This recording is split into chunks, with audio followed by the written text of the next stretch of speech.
when you are going to all the structure of modal auxiliary verb, you have to know about the details, the discussion on this topic, as well as you know that after the modal auxiliary verb, you have to put the base form or root form of main verb.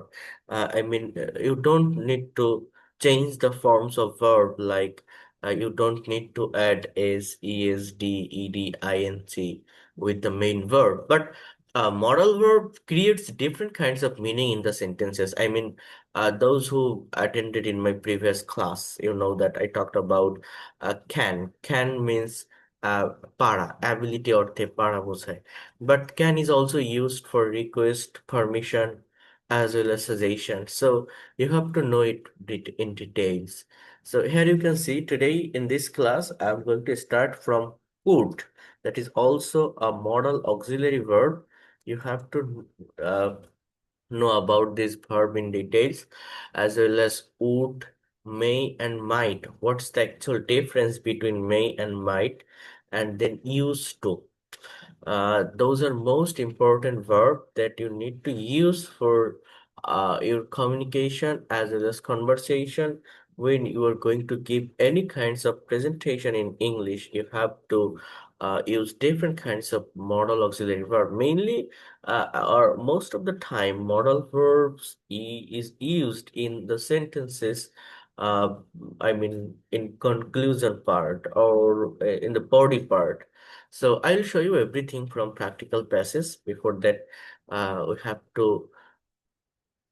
get the clear concept about model.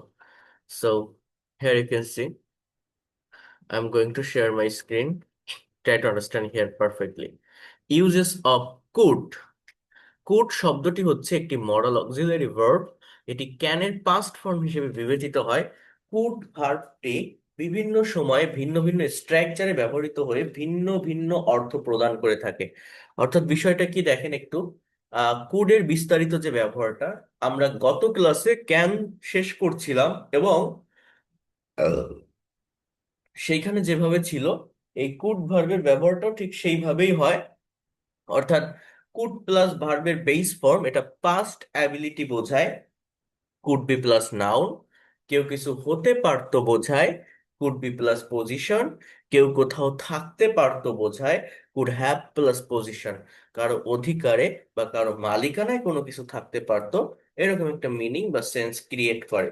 So subject plus could plus ভার্বের base form plus object, এই কাঠামোটি তিনটি অর্থে ব্যবহৃত হতে পারে। Number one, past ability. I could do the work, আমি কাজটি করতে পারতাম। অর্থাৎ দেখেন, আমার মডাল যেটাই হোক, ক্যান হোক বা কুড, মে হোক বা মাইট, শ্যাল হোক বা শুড, উইল হোক বা উড, মেইন ভার্বটা কিন্তু অলওয়েজ বেস ফর্মে থাকবে, রুট ফর্মে থাকবে। আই কুড প্লে ক্রিকেট, আমি ক্রিকেট খেলতে পারতাম। I could run 20 Miles at a stretch, আমি একটানা 20 মাইল দৌড়াতে পারতাম। আই কুড স্পিক ইংলিশ, আমি ইংরেজি বলতে পারতাম। They could sing a song, তারা গান গাইতে পারতো।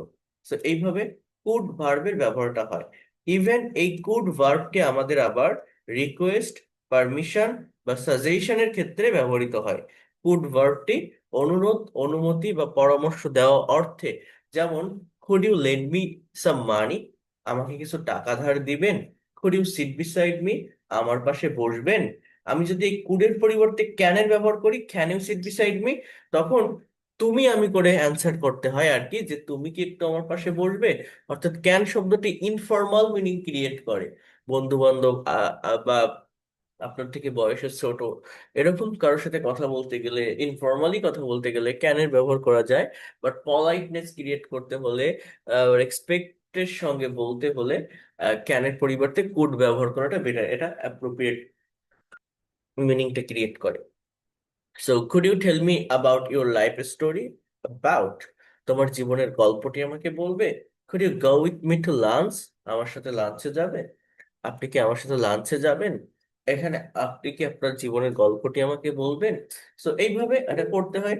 You could practise English regularly, you could exercise regularly, you could do good works all the time, তুমি সর্বদা ভালো কাজগুলো করতে পারতে। এরপর যেটা আমার সেম স্ট্রাকচার ক্যানের মতো করেই, সেটা কি, he could be a doctor, সে একজন ডাক্তার হতে পারতো। She could be a teacher, সে একজন শিক্ষক হতে পারতো। They could be a good players, তারা ভালো প্লেয়ার হতে পারতো। অর্থাৎ এইখানে যে বিষয়টি দাঁড়ায় বা যে ফাংশনটি এখানে আছে সেটি হচ্ছে আমাদের সাবজেক্টের পরে কুড প্লাস বি। এই বি এর মানে হচ্ছে হওয়া বা থাকা। আমি আগেও বলছি যদি এক্সটেনশনে পার্সন থাকে বা নাউন থাকে তাহলে বি এর মানে হওয়া। যদি প্লেস থাকে বা অ্যাডভার্ব থাকে তাহলে বি এর মানে থাকা। তাহলে they could be good players, তারা ভালো প্লেয়ার হতে পারতো। Rahim could be a great scientist, Rahim একজন ভালো সায়েন্টিস্ট হতে পারতেন। রহিম একজন ভালো সায়েন্টিস্ট হতে পারতেন।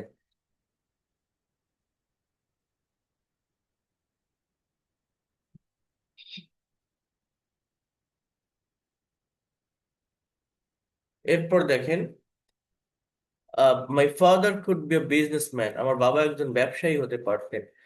এরপর হচ্ছে could be plus position, place কে ইন্ডিকেট করে, প্লেস বা জায়গা। She could be at the park, দেন সে তখন পার্কে থাকতে পারতো। They could be in the field, তারা মাঠে থাকতে পারতো। Rahim could be at the market, Rahim বাজারে থাকতে পারতো। You could be in the school, তুমি স্কুলে থাকতে, এখানে মিস্টেক হয়ে গেছে, ইন হবে। মানে এই যেগুলো আপনারা দেখছেন এগুলো হচ্ছে সবই আমি আপনাদের যেমন ক্লাস নিচ্ছি এইভাবেই ক্লাস নিতে নিতে পড়াতে পড়াতে এগুলো লেখা। মানে এই এই লেকচার দেওয়ার লেখা খুবই ডিফিকাল্ট, টাফ ব্যাপার এইটা। যেভাবে লেখা, যা লেখা সেটাই আমি জাস্ট পাওয়ার পয়েন্ট স্লাইডে উঠাই দিয়েছি। হ্যাঁ, তো এখানে আমার লেকচার তো আপনারা শুনছেন, ক্লাস তো আপনারা দেখছেন। পরবর্তীতে পিডিএফ ফাইলে যদি কোথাও প্রবলেম দেখেন এটা আপনারা নিজের দায়িত্বে সংশোধন করে নেবেন, কারণ এগুলো খুবই সিম্পল বিষয়, এটা বোঝা যায় যে কি হতে পারে। ঠিক আছে, কঠিন কোনো কিছুই না। Could have plus object, be এর মানেও থাকা, হ্যাভ এর মানেও থাকা। পার্থক্যটা হচ্ছে সাবজেক্ট নিজে কোনো জায়গায় থাকে, এখানে বি এর ব্যবহার হয়। আর সাবজেক্টের অধিকারে বা মালিকানায় কোনো কিছু থাকে, এখানে হ্যাভ এর ব্যবহার হয়। অধিকার বা মালিকানা, যেমন Ruma could have a garden, রুমার একটা বাগান থাকতে পারতো। হি কুড হ্যাভ আ কার, তার একটি গাড়ি থাকতে পারতো। They could have a beautiful house, তাদের সুন্দর একটা বাড়ি থাকতে পারতো। তাদের সুন্দর একটা বাড়ি থাকতে পারতো। They could have a beautiful house, সেটা এইভাবে হয়ে থাকে। এরপর মে মাইট মাস্টের যে ব্যবহারটি দেওয়া আছে এই ব্যবহারটি নিয়ে আমি একটু কথা বলবো। সবাই এই জায়গাটাতে একটু মনোযোগ দিন, এটার একটা গ্রামাটিক্যাল পার্ট আছে, সেটা দেখাতে গেলে অনেক কঠিন লাগবে। আমি আরেকটা মডেল দিয়ে সেটা দেখাবো। বাট এইখানে জাস্ট একটু প্র্যাকটিসটা আমাকে বুঝতে হবে। যেমন কোনো কাজের অনুমতি দেওয়া বোঝালে মে সাবজেক্টের পরে বসে। তুমি বইটা নিতে পারো, you may take the book, সে এখন যেতে পারে, হি মে গো নাও। এখানে মে এবং মাইট এই দুটো ভার্ব, মে এর পাস্ট পসিবিলিটি অর্থে মাইট বসে, পাস্ট পসিবিলিটি। যেমন কুড, ক্যানের পাস্ট অ্যাবিলিটি অর্থে কুড বসে, মে এর পাস্ট পসিবিলিটি অর্থে মাইট বসে। বা আপনি যদি এখানে একটা নির্দিষ্ট লেভেলকে ইন্ডিকেট করেন, মনে করেন ইট মে রেইন টুডে, আজ বৃষ্টি হতে পারে। এই মে ব্যবহার করলে 50% পসিবিলিটি বোঝায়, বৃষ্টি হওয়ার সম্ভাবনা 50%। আপনি যদি বলেন ইট উড রেইন টুডে, এটাও কিন্তু একটা পসিবিলিটি বোঝায়, আজ বৃষ্টি হতে পারে, এটা 90% পসিবিলিটি দেয়। ইট মাস্ট রেইন টুডে, আজ অবশ্যই বৃষ্টি হবে, এটা 100% পসিবিলিটি দেয়। ইট উইল রেইন টুডে, এটাও 100% পসিবিলিটি দেয়। অর্থাৎ উইল এবং মাস্ট এই দুইটা ওয়ার্ড হচ্ছে 100% পসিবিলিটি প্রদান করে থাকে। উইল এবং মাস্ট। মে 70% পসিবিলিটি দেয়, উড 90% পসিবিলিটি দেয়, সরি মে 50% পসিবিলিটি দেয়, উড 90% পসিবিলিটি দেয়। আর মাইট এটা আরো কম, লেস পসিবিলিটি 30%। আজ বৃষ্টি হতেও পারে, আমার হওয়ার সম্ভাবনাটা খুবই কম, আকাশে অল্প মেঘ আছে, না হওয়ার সম্ভাবনাই বেশি, তখন আপনি মাইটের ব্যবহার করতে পারেন। It will depend on situation, এটা সিচুয়েশনের উপর ডিপেন্ড করে আপনি কখন কোনটা কিভাবে ব্যবহার করবেন। আর সে এখন যেতে পারে, হি মে গো নাও, তুমি এখন আসতে পারো, ইউ মে লিভ নাও। এখানে LEAVE হবে, LI না, LEAVE। তারা এখন খেলতে পারে, দে মে প্লে নাও, তোমরা এখন বলতে পারো, ইউ মে সেই নাও। সো এইভাবে সাবজেক্টের পর মে প্লাস ভার্ব, ঠিক আছে? এই ধরনের অনুমতি দেওয়া দেওয়া বাক্যে আমরা মেয়ের পরিবর্তে লেট দিয়েও করতে পারি, যেমন তাকে ভিতরে আসতে দাও, লেট হিম কাম ইন। এই লেটের উপরে আমাদের আলাদা একটা ক্লাসই আছে, আমি তখন দেখাবো। এরপরে দেখেন কোনো কাজের সম্ভাবনা বোঝালে, সম্ভাবনা যেটা আমি বলছি মানে মেয়ের যে অ্যাকচুয়াল ব্যবহার, ডলি আজ আসতে পারে, ডলি মে কাম টুডে, মা আজ গল্পটি বলতে পারেন, mother may tell the story today, mother may tell the story today, আজ বৃষ্টি হতে পারে, ইট মে রেইন টুডে, আজ বৃষ্টি হতে পারে, ইট মে রেইন টুডে। কোনো ব্যক্তি বা বস্তু কিছু হতে পারে বোঝালে পারে কথাটার ইংরেজি মে বি হয়, ওই সেম থিংস। সে একজন লেখক হতে পারে, হি মে বি আ রাইটার, কলমটি দামি হতে পারে, the pen may be costly, গাছটি লম্বা হতে পারে, the tree may be high, Oishi একজন ভালো গায়িকা হতে পারে, Oishi may be a good singer, Nilu একজন ভালো ডাক্তার হতে পারে, Nilu may be a good doctor, Nilu একজন ভালো ডাক্তার হতে পারে, Nilu may be a good doctor. তাহলে বি প্লাস পার্সন।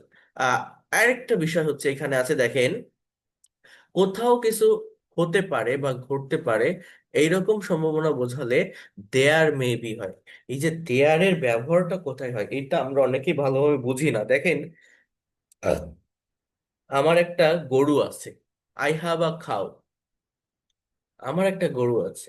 কিন্তু আমি যদি বলি মাঠে একটা গরু আছে, তখন কি এরকম হবে, the field have a cow or has a cow, মাঠে একটা গরু আছে, কারণ আমরা তো জানি হ্যাভ মানে আছে, হ্যাভ হ্যাজ হ্যাড আছে বা ছিল। কিন্তু এখানে এরকম হবে না। অর্থাৎ মাঠ আমার সাবজেক্ট নেই, যে the field has three cow বা অন কাউ, এটা বলা যায় না, কারণ মাঠ কোনো সাবজেক্ট নেই, ওটা একটা জায়গা। জায়গা মানে প্লেস, প্লেস মানে ওটা as a parts of speech একটা অ্যাডভার্ব। একটা বাক্যের সাবজেক্ট হয় নাউন বা প্রোনাউন, ব্যক্তি বা বস্তু। সো ওটা মাঠ, এটা একটা অ্যাডভার্ব। সো মাঠে তিনটা বা মাঠে একটা গরু আছে, এটা ইংলিশে বলতে গেলে বলতে হয় there is a cow in the field. অর্থাৎ কোনো একটা জায়গায় কোনো কিছুর অবস্থান বা অস্তিত্ব বোঝানোর জন্য মূলত দেয়ারের ব্যবহারটা হয়ে থাকে। কি বললাম?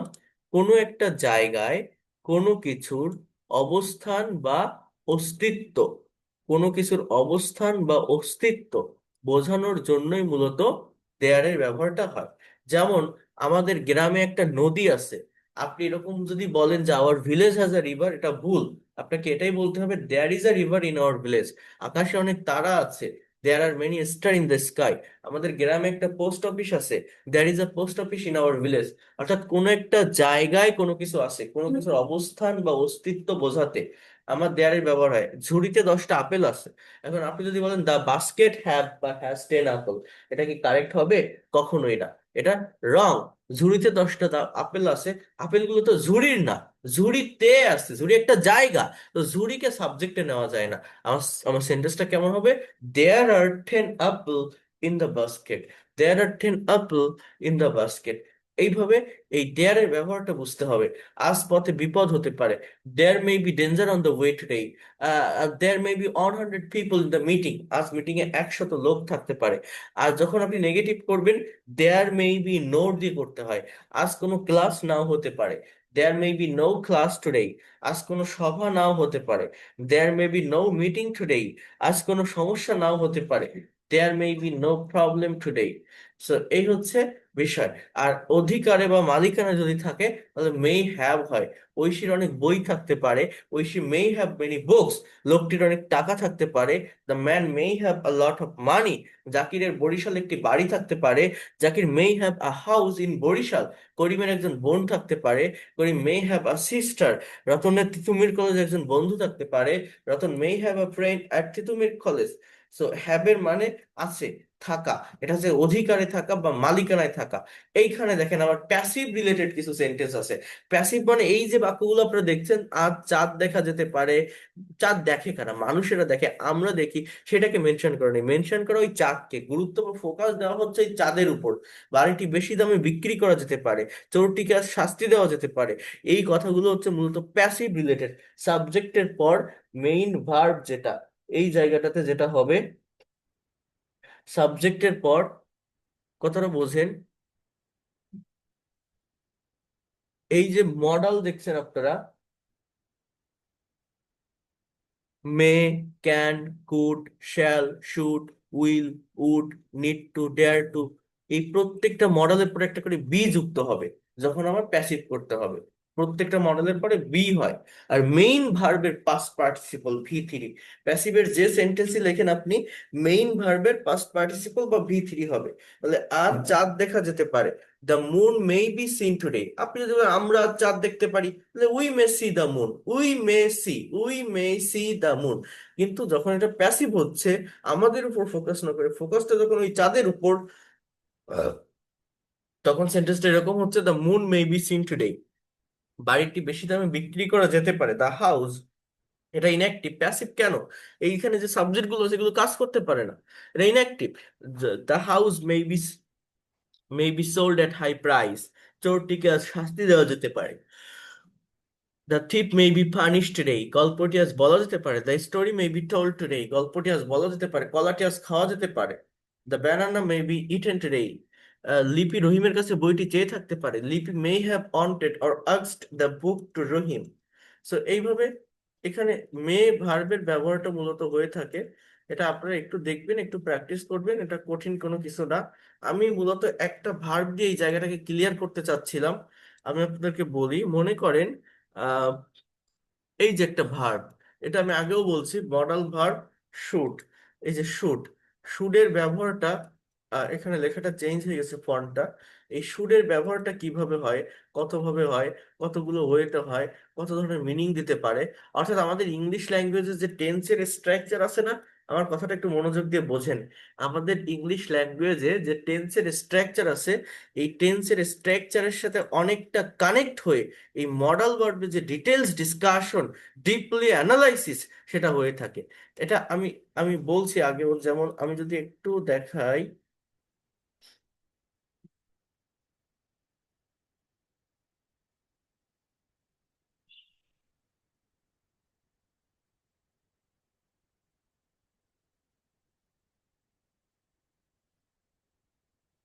সেটা হচ্ছে, just try to understand here. মনে করেন এখানে আমি শুড ভার্বটা লিখলাম, শুড, SHOULD। এই শুডের বাংলা অর্থ আমরা কি জানি? এটা একটা মডাল ভার্ব। তো আমরা জানি যে শুড মানে উচিত। কিন্তু এই শুড ভার্ব দিয়ে দেখেন কতগুলো সেন্টেন্স তৈরি করা যায়। ফর এক্সাম্পল, আমি যদি বলি, he should go, he should go নাও। এর বাংলা অর্থ তার এখন যাওয়া উচিত। হি শুড গো নাও, তার এখন যাওয়া উচিত। হ্যাঁ। বা আমি যদি এখানে একটা সেন্টেন্স বলি, he should do the work, তার কাজটা করা উচিত। এই এই যে বাক্যটা লিখলাম, তার কাজটা করা উচিত। এই বাক্যের একটা প্যাসিভ আছে, যেমন the work, the work should be done. অর্থাৎ তার কাজটা করা উচিত, এই কাজটা করা উচিত। The work should be done, he should do the work, তার কাজটা করা উচিত। The work should be done, এই কাজটা করা উচিত। হি শুড বি আ ডক্টর, তার একজন ডাক্তার হওয়া উচিত। He should he should B a teacher, তার একজন শিক্ষক হওয়া উচিত। হ্যাঁ। সো এইভাবে আবার শুডের অর্থ থাকা বোঝায়। যেমন এই যে হি শুড বি অ্যাট ঢাকা, এর বাংলা অর্থ তার ঢাকায় থাকা উচিত। হি শুড বি অ্যাট ঢাকা, তার ঢাকায় থাকা উচিত। আবার আমি যদি বলি, he should be doing the work, doing the work, এর বাংলা অর্থ হচ্ছে তার কাজটা করতে থাকা উচিত, কাজটা করতে থাকা উচিত, চলমান থাকা উচিত। মানে ফিউচার কন্টিনিউয়াস টেন্সের স্ট্রাকচার আছে শ্যাল বি বা উইল বি প্লাস ভার্বের সাথে আইএনজি। কেউ কোনো কাজ করতে থাকবে, কোনো একটা কাজ চলতে থাকবে বা হতে থাকবে বোঝায়। সেই জায়গাটাতে আমরা বলছি যে শুড বি, অর্থাৎ করতে থাকা উচিত, চলতে থাকা উচিত, যেতে থাকা উচিত। এখানে মেইন ভার্বে চেঞ্জ করতে হবে, মেইন ভার্ব চেঞ্জ করলেই নতুন নতুন অবজেক্ট চলে আসবে। তো এইভাবে এই বিষয়গুলোকে কভার করতে হবে। আবার দেখেন, হি শুড বি এর পরে শুড হ্যাভ আ কার, এর বাংলা অর্থ হচ্ছে তার একটা গাড়ি থাকা দরকার, তার একটা গাড়ি থাকা দরকার। হি শুড হ্যাভ আ কার, তার একটা গাড়ি থাকা উচিত। এরপর হচ্ছে, বোঝার চেষ্টা করেন, হি should have he should have done the work, done the work, এর বাংলা অর্থ হচ্ছে তার কাজটা করা উচিত ছিল। He should have done the work, তার কাজটা করা উচিত ছিল। আবার আমি যদি এইভাবে কথাটা বলি, যে the work should have been done, the work should have been done, অর্থাৎ এই কাজটা করা উচিত ছিল। The work should have been done, he should have done the work, the work should have been done. আবার আমি যদি বলি, he should be he should have been, sorry, should have been doctor, অর্থাৎ তার একজন ডাক্তার হওয়া উচিত ছিল। তার একজন ডাক্তার হওয়া উচিত ছিল। He should have been in the village, অর্থাৎ তার গ্রামে থাকা উচিত ছিল। He should have been in the village, he should have been a doctor. So এই যে সেন্টেন্স গুলো আমি লিখছি, এই সেন্টেন্স গুলো মূলত প্র্যাকটিস করতে হবে, এগুলো লিখতে হবে, এগুলো বুঝতে হবে, তাহলে মডেলের অ্যাকচুয়াল সেন্সটা আমরা বুঝতে পারবো। He should do the work, তার কাজটি করা উচিত। The work should be done, এই কাজটি করা উচিত, এই কাজটি করা উচিত। The work should be done, এই কাজটি করা উচিত। হি শুড বি এ ডক্টর, তার একজন ডাক্তার হওয়া উচিত, তার একজন ডাক্তার হওয়া উচিত। হি should B a doctor, he should B at Dhaka, তার ঢাকায় থাকা উচিত, তার ঢাকায় থাকা উচিত। হি should have been doing the work, তার কাজটি করতে থাকা উচিত, তার কাজটি করতে থাকা উচিত। হি শুড হ্যাভ আ কার, তার একটা গাড়ি থাকা উচিত, তার একটা গাড়ি থাকা উচিত। হি should have done the work, তার গাড়ি থাকা সে সে আহ, তার কাজটি সম্পন্ন করা উচিত ছিল। He should have done the work, the work should have been done, এই কাজটি করা উচিত ছিল। The work should have been done, এই কাজটি করা উচিত ছিল। He should have been a doctor, তার একজন ডাক্তার হওয়া উচিত ছিল। He should have been in the village, তার গ্রামে থাকা উচিত ছিল। অর্থাৎ একটা শুড ভার্বের ব্যবহার করে আমরা কতগুলো সেন্টেন্স তৈরি করতেছি। এইভাবেই সুরের পরিবর্তে আপনি যে কোনো মডেল দেন, সেভাবেই সেন্টেন্সটা হয়। যেমন আপনি যদি বলেন he would do the work, সে কাজটা করতো। He could do the work, সে কাজটা করতে পারতো। He need to do the work, তার কাজটা করা প্রয়োজন। He dares to do the work, সে কাজটি করার সাহস দেখায়।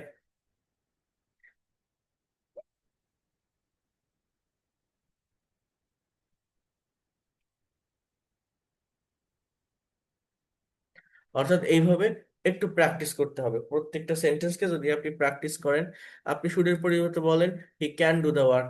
আপনি এই যে হি শুড বি এ ডক্টর, তার একজন ডাক্তার হওয়া উচিত, আপনি বলেন, আমি বলছি কিনা, এই he can B a doctor, say doctor হতে পারে। হি could B a doctor, say doctor হতে পারতো, তাই না? তাহলে এই যে সেন্স গুলো, এই সেন্স গুলো আমাকে বুঝতে হবে, এই সেন্স গুলো আমাকে নিতে হবে, এগুলো ডেভেলপ করতে হবে। তাহলে মডেলের ডিটেলসটা আপনারা বুঝতে পারবেন, মডেলের ডিটেলসটা আপনারা নিতে পারবেন। শুরুর পরিবর্তে যে কোনো মডেল আসলে ইজিলি সেটাকে সলভ করতে পারবেন। তো এই গেল একটা বিষয়।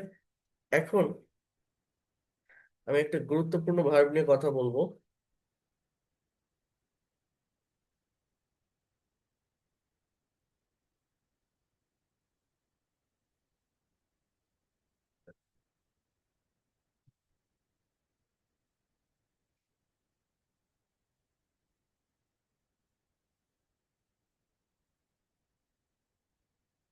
হ্যাঁ, এই ভার্বটি হচ্ছে ইউজ টু। ইউজ টু ভার্বের ব্যবহারটা ইংলিশ ল্যাঙ্গুয়েজে কিভাবে হয়ে থাকে, আমরা কিভাবে করি, এটা ভালোভাবে দেখতে হবে। কথা বলতে গেলে, ইংলিশে প্রেজেন্টেশন দিতে গেলে মোস্ট অফ দ্য টাইম আপনাদের যে ভার্বগুলোর ব্যবহার করতে হয় সেটা কিন্তু ইউজ টু এর সঠিক ব্যবহার। এইটা খুবই ভালোভাবে জানা উচিত বা দরকার। দেখেন, ইউজেস অফ ইউজ টু কত সুন্দর করে এখানে প্রত্যেকটা বিষয়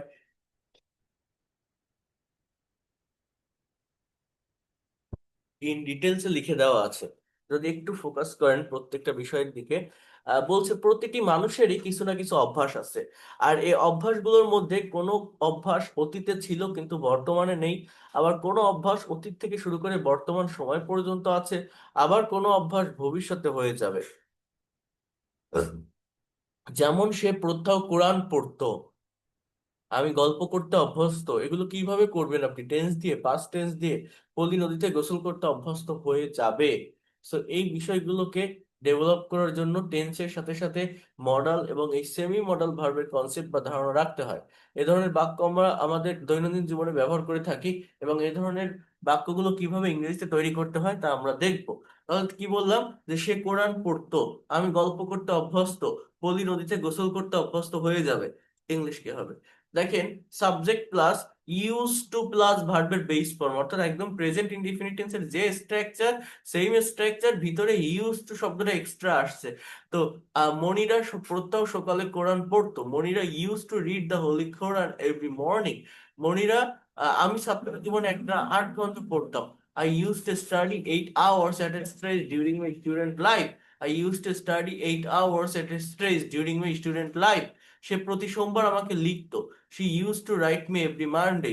তারা প্রতি বছর সমুদ্র সৈকতে যেত। They use to go to the sea beach every year. They use to go to the sea beach every ইয়ার।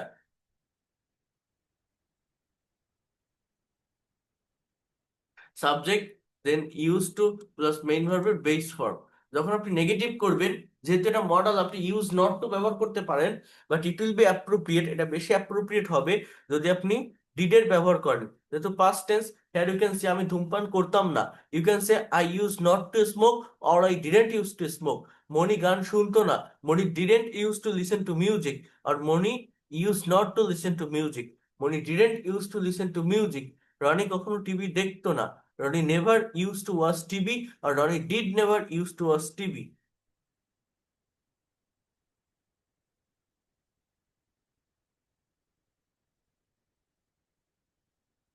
যখন আপনি কোশ্চেন করবেন, ডিড এর ব্যবহারটাই করবেন। যেমন তুমি কি নদীতে সাঁতার কাটতে কাটতে পারো না, কাটতে। হ্যাঁ, did you use to swim in the river, did you use to swim in the river. Nilu কি সকালে ঘুমাতো, did Nilu use to swim in the sorry, did Nilu use to sleep at morning, did Nilu use to sleep at morning. তোমার আহ, আহ, আব্বা কি নিয়মিত খবরের কাগজ পড়তেন, did your father use to read English news regularly, did your father used to read newspaper regularly?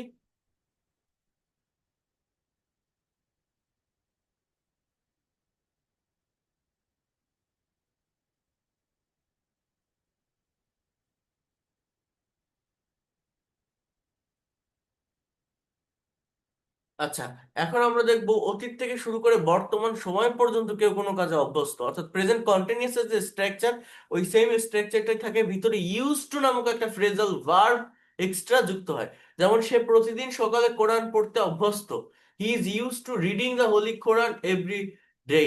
Zakir প্রতিদিন সকালে হাঁটতে অভ্যস্ত, Zakir is use to walking about every morning. আমরা পুকুরে সাঁতার কাটতে অভ্যস্ত, we are use to swimming in the pond. আমি প্রতি রাতে গান শুনতে অভ্যস্ত, I am use to listening to music every night. So subject, then use to, then main ভার্বের সাথে আইএনজি।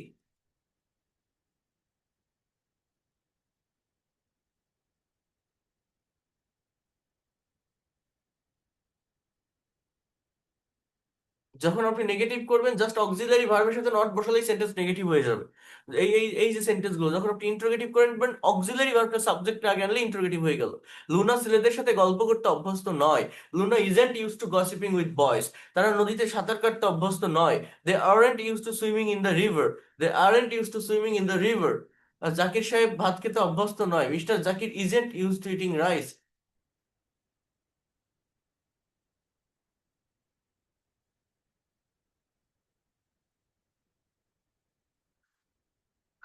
করিম সাহেব কি ভ্রমণের সময় ঘুমাতে অভ্যস্ত, is mister Karim use to sleeping in a journey.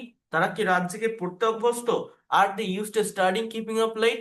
তুমি কি মেয়েদের সাথে গল্প করতে অভ্যস্ত। সো এই যে বিষয়গুলো, অতীত থেকে শুরু করে এখনো পর্যন্ত কোনো একটা কাজে অভ্যাস আছে কিনা, এই যে জায়গাটা, এটা আপনাকে নিতে হবে, এটা বোঝার চেষ্টা করতে হবে।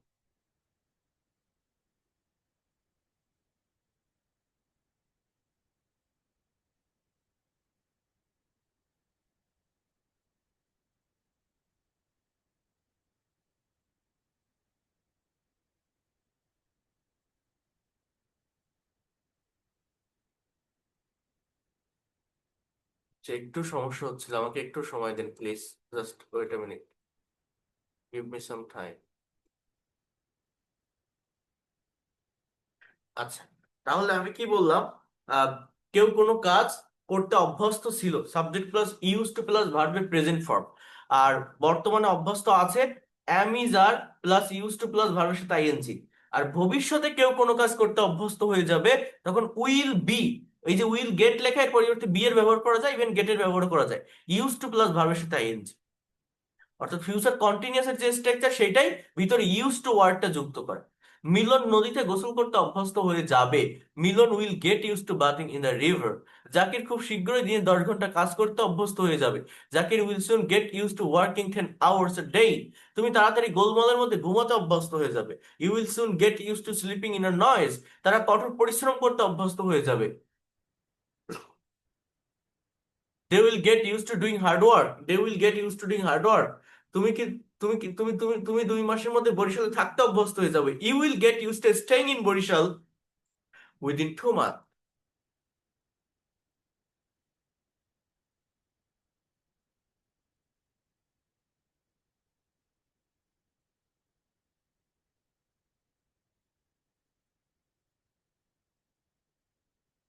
ওকে, সো এইগুলোর পাশাপাশি আমি আপনাদেরকে বলছিলাম যে এই এই ছোট ছোট প্র্যাকটিস যেটা সেটা তো করতে হবে। এখন এইটার পাশাপাশি এখানে কিছু কনভারসেশন ছিল। আমি গত ক্লাসে আপনাদের একটা করাই দিছিলাম। এই কনভারসেশন গুলো আপনাদেরকে দেখতে বলছিলাম। যেমন দেখেন conversation number 2। Suppose you have a friend named Abir who is always using Facebook. যে সর্বদা ফেসবুক ব্যবহার করছে। কোন tense? Present continuous tense. Who is always using Facebook. Although Facebook has some merits, it has some demerits too. যদিও ফেসবুকের কিছু সুবিধা আছে, এটার অসুবিধা বেশি। Although Facebook has some merits, but it has some demerits too. Now write a dialogue between you and your friend about the good and bad side of Facebook. So এখানে দুজনের ভিতরে একটা কথোপকথন হচ্ছে। হাসান বলছে, hi Abir, how are you? Abir বলছে, I am fine, what about you? Then বলছে, I am fine too. I have learn. Learn বলতে এখানে শুধু শেখানো, এটা জানা বোঝায় কিন্তু, হ্যাঁ। I have learn that you are addicted to Facebook. অর্থাৎ তুমি ধূমপানে আসক্ত। এই অ্যাডিক্টেড কথাটা কোনো ভার্ব না, এটা কোনো প্যাসিভ ভয়েস না, এটা একটা অ্যাডজেক্টিভ হিসেবে বসছে। এই বাক্যে মেইন ভার্ব হচ্ছে এই আর। আর ছাড়া কোনো ভার্ব নেই। অ্যাডিক্টেডটা হচ্ছে প্যাসিভ ভয়েস হিসেবে বসছে। So here you can see lots of uses I think Facebook is changing our life. তাহলে এটা প্রেজেন্ট কন্টিনিউয়াস টেন্স।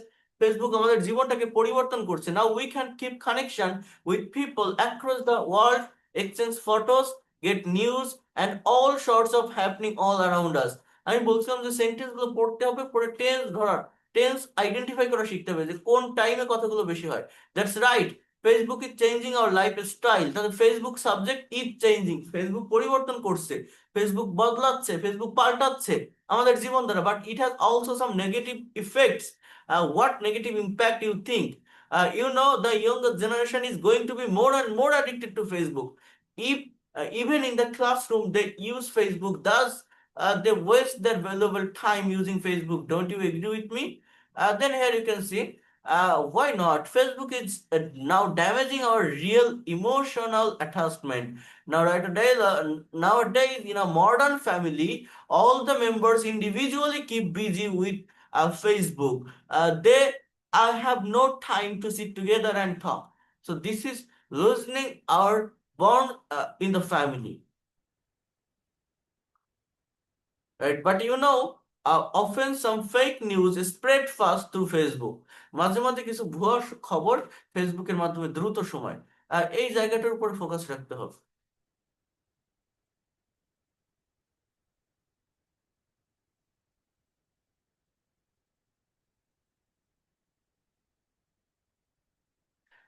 আচ্ছা, তো এই প্র্যাকটিসটা আপনাদের একটু করতে হবে। এটা আমি করলে হবে না, এটা আমি আপনাদেরকে সময় দিয়েছিলাম।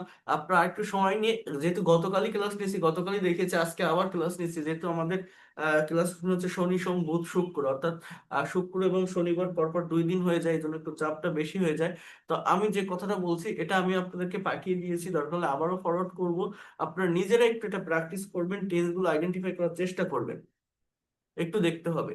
আর মডাল ভার্ব সম্পর্কে কনসেপ্ট নিয়ে আমি নেক্সট ক্লাসে mainly semi modal auxiliary verb নিয়ে ইন ডিটেলসে কথা বলবো। তো সেমি মডাল ভার্বটা কি, কেন শিখতে হবে, কোন জায়গায় লাগবে, এই বিষয়গুলো আমাদেরকে বুঝতে হবে।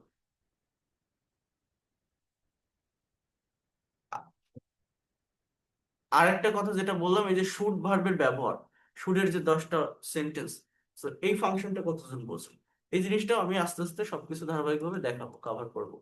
আমি আজকে একটু বাইরে আসছি, আমার বাসার বাইরে, আমি এখান থেকে ক্লাস নিচ্ছি। তো যাই হোক, যে বিষয়গুলো বললাম, যে বিষয়গুলো দেখালাম, মেইন কথা হচ্ছে এই মডাল ভার্বের বিষয়গুলো আমি দেওয়ার পর আপনাকে একটু এটার উপর প্র্যাকটিস করতেই হবে, প্র্যাকটিসের উপর এটাকে রাখতে হবে। প্র্যাকটিস ছাড়া এই ল্যাঙ্গুয়েজটা কখনোই ডেভেলপ করা সম্ভব না। আমি আবারও বলছি, you have to practice a lot. Without practicing, you will not be able to expert and fluent in English within very short time.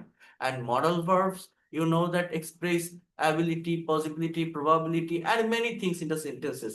When you are going to write something in English, when you are going to speak something in English, you have to use the structure of modal and semi-modal auxiliary verbs most of the time. এই যে next ক্লাসে semi মডেলটা দেখাবো, দেখানোর পর passive ভয়েসের উপর দুইটা ক্লাস থাকবে। এই দুইটা ক্লাস কমপ্লিট করে আমরা direct practical conversation practice, language drill এবং রিডিং অ্যানালাইসিসের ভিতরে মুভ করব। আর মাত্র 3টা ক্লাস আপনাকে একটু এইখানে এই বিষয়গুলোর উপর করতে হবে, 3টা ক্লাস। আর 3টা ক্লাস করার পরেই আমি আপনাদের কনভারসেশনাল গ্রুপ করে দিব, প্রচুর হোমওয়ার্ক দিব, এবং ওই যে যেটা বলছি ল্যাঙ্গুয়েজ ড্রিল, এটা প্র্যাকটিস করতে হবে। এই প্র্যাকটিসটা খুবই দরকার, সাথে প্র্যাকটিক্যাল কনভারসেশন এবং রিডিং, এই প্র্যাকটিসটা আমাদের সত্যিকার অর্থে প্রয়োজন বা দরকার।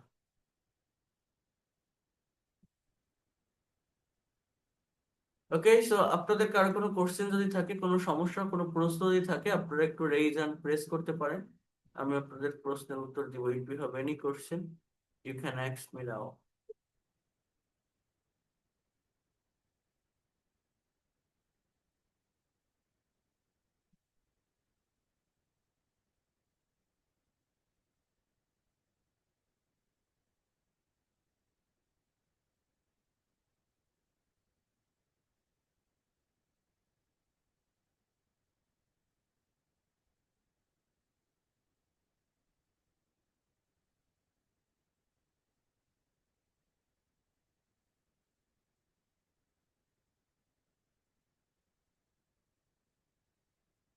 হ্যাঁ, M K graphics and printing বলেন।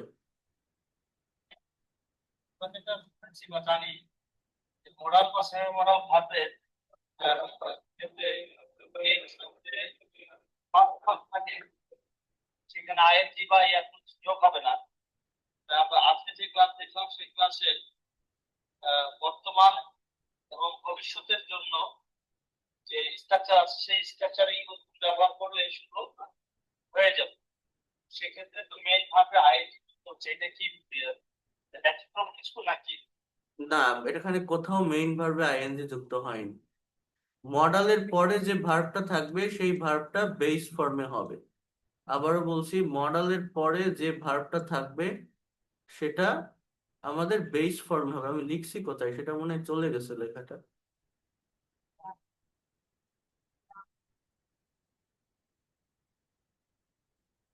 আচ্ছা, আমি আপনাদেরকে এই বিষয়টা একটু ক্লিয়ার করি, একটু বুঝাই দিই। দেখেন, যখন আমি বলছি I will be learning English, আমি ইংরেজি শিখতে থাকবো, আমার কথাটা বোঝেন। এখানে সাবজেক্ট কে? আই, মেইন, এরপরে মডাল কোনটা? উইল, তারপরে কি বসছে? বি, বি এর পরে ওই লার্নিংটা বসছে, ওইখানে ওই বিটার পরে গিয়ে কিন্তু বসছে। কথাটা বলছেন, আমার একটা গাড়ি থাকবে, I will have a car. এরপর কি বলছি? যে তার কাজটি করা উচিত ছিল, he should have done the work. তাহলে শুড এর পরে কিন্তু হ্যাভ বসছে, তারপরে গিয়ে ডান বসছে। অর্থাৎ মডাল যেটা অ্যাকচুয়াল, যে modal can, could, may, might, shall, should, will, would, এদের পরে মেইন ভার্ব, ভার্বের বেস ফর্ম বসে, এটা আমি বলছি। কিন্তু এই মডেল গুলো ওই টেন্সের মতো করে, টেন্সের যে 12টা স্ট্রাকচার আছে, ওই সেন্সে আমার টাইম ক্রিয়েট করে থাকে এই মডেলগুলো, এবং এক একটা মডেলের অর্থ অনুযায়ী এই অর্থটা হয়ে থাকে। কিন্তু ওই যে ভার্বের ফর্মের চেঞ্জ, সেটা যে কোনো একটা অক্সিলারি ভার্ব বা বি ভার্বের পরে হবে ডিরেক্টলি। মানে ওই যে অক্সিলারি ভার্ব বা বি ভার্ব বলছি, ওইটা কি? ওইটাই কিন্তু একদম রুট ফর্মের একটা ভার্ব, যেটা মডেলের পরে বসতেছে, আর তারপরে গিয়ে মেইন ভার্বের ফর্মের চেঞ্জ হচ্ছে। বাট একদম মডেলের পরে যে ডিরেক্ট মেইন ভার্বটা বসে, সেই ভার্বের ফর্ম কখনোই চেঞ্জ হবে না। আরেকটা বিষয় হলো যে আমাদের যে পিডিএফ দেওয়া হচ্ছে, সেই পিডিএফ হচ্ছে যে দুই একটা ভুল থাকলে এটা বুঝতে পারতেছি, তারপরেও ওটা কারেক্ট করে নিন যেটা বুঝতে পারতেছেন। ক্লিয়ার না, বা এখনো যেহেতু বিগিনিং পথে, সেজন্য ক্লিয়ার হওয়ার জন্য আপনাকে কোশ্চিন করি আর কি। আচ্ছা, যাতে আগে ওইটা ঠিক আছে।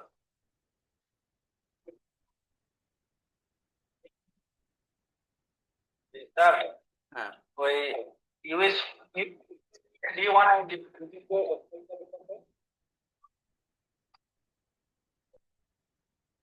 স্যার ক্লাস থেকে একজন কথা বলেন, সবাই আনমিউট করেন কেন? আবু রেজা মাহমুদ বলেন, আবু রেজা মাহমুদ। জি স্যার, প্রথম 15 মিনিট আমি ক্লাস করতে পারিনি, তো কি পড়া হয়েছিল? এটা হচ্ছে গত ক্লাসে যেখান থেকে শেষ করছিলাম, গত ক্লাসে মডাল ভার্ব ক্যানের ব্যবহারটা দেখাইছিলাম লাস্টে। আজকে কুড ভার্বের ব্যবহার দেখালাম, মে মাইট নিয়ে কথা বললাম, শুড ভার্বটাকে ডিটেলসে কিভাবে লেখা যায় সেটা বললাম, এবং ইউজ টু ভার্ব নিয়ে কথা বলছি। ইউজ টু মূলত তিনটা সেন্সে ব্যবহৃত হতে পারে। অতীতে কেউ কোনো কিছু করতো, অতীত থেকে বর্তমানে কোনো কাজ করতে অভ্যস্ত, আর ভবিষ্যতে কেউ কোনো কাজ করতে অভ্যস্ত হয়ে যাবে। এই সেন্স গুলোতে মূলত ইউজ টু ভার্বের ব্যবহারটা হয়। এইটাই। এরপরে যেটা বলছি আপনাদের, গত ক্লাসে যে কনভারসেশনটা দিয়েছিলাম, যেহেতু আমি গতকালকেই ক্লাস নিয়েছি আবার আজকেও নিচ্ছি, তো ওই কনভারসেশনটা আপনাদের একটু প্র্যাকটিস করতে হবে। ওইটা একটু প্র্যাকটিস করে ফেলবেন। ঠিক আছে, ওইটা আমি নেক্সট ক্লাসে আপনাদের কাছ থেকে নিব। জি আমি, হ্যাঁ, ঠিক আছে, থ্যাংক হ্যাঁ, ইউনুস বলেন। বলছি যে এক্ষুনি একটা রাইটিং যেটা পড়ানো সেটা হচ্ছে যে you are addicted to Facebook. তো এখানে আমি এটা বলতে এখানে হচ্ছে তুমি আসক্ত ফেসবুকে, অ্যাডিক্টেডটা হচ্ছে অ্যাজেক্টিভ, এখানে আরটা মেইন ভার্ব, এটা বি ভার্বের সেন্টেন্স, এটা প্রেজেন্ট ইনডিফিনিট টেন্স, আর কিছুই না। যেমন আমি যদি বলি যে আমি আগ্রহী ইংরেজি শিখতে, আমরা বলি না আই অ্যাম ইন্টারেস্টেড, এই ইন্টারেস্টেডটা কি কোনো মেইন ভার্ব? এটা কি কোনো প্যাসিভ ভয়েস? না। এটা কি? জাস্ট একটা অ্যাজেক্টিভ। কথা বুঝতে পারছেন? আই অ্যাম ইন্টারেস্টেড, আমি আগ্রহী। ইউ আর অ্যাডিক্টেড, তুমি আসক্ত। He is hungry, they are angry. এগুলো সবই হচ্ছে অ্যাডজেক্টিভ রিলেটেড ভার্ব। সে ক্ষুধার্ত, সে রাগান্বিত। হ্যাঁ, তো এগুলো হচ্ছে মূলত অ্যাডজেক্টিভ। এখানে ওটা মেইন ভার্ব না, ওটা চেহারা ভার্বের মতো, ওটা ভার্ব না। এই দেখেন, আমি যদি বলি আই প্রিপেয়ার্ড ফুড, প্রিপেয়ার্ড মানে তৈরি করা, PREPARED, বাংলা অর্থ হচ্ছে আমি খাবার তৈরি করেছিলাম।